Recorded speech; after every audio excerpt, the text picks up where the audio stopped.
Кеуде бұлшық еттерінің жандырлары фасция пекторалиске келетін болсақ, негізінен беткей және тереңде орналасқан табақшаларға бөлінеді. Беткей орналасқан қабықшасы ламина суперфициалис. Ол үлкен кеуде бұлшық етінің сыртқы бетін жауып орналасатын болып табылады.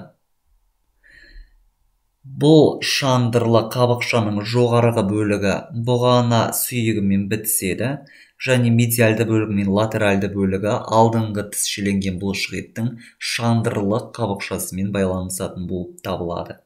Ал төменгі жиегі құрсақтық шандырлы қабықшамен жабылған. Келесі кеуде бұлшық етінің терең шандырлы қабықшасы ламина профунда. Бұл бұғана асты ойыс фосса инфраклавикулярисінің тұсында кіші кеуделік бұлшық ет мускулюс пекторалис минормен, бұғана асты бұлшық еті мускулюс субклавиустың шандырлы қабықшасын құрайтын болып саналады және жауырын сүйегінің құстұмсық өсіндісі процессус каракоидусқа барып бекиді. Өз кезегінде бұл табақша қолтық шандырлы қабықшасы фасция аксилярис және де қабырғаралық сыртқы бұлшық еттің шандырын құрауға қатысатын болып саналады.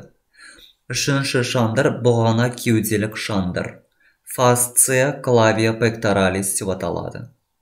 Ол кеуденің терең шандырының тікелей жалғасы болып табылады.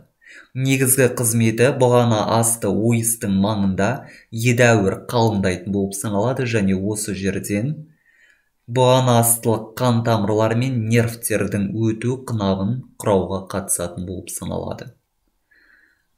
Төртінші шандыр ішкі кеуделік шандыр, фасция эндоторацика деп аталады.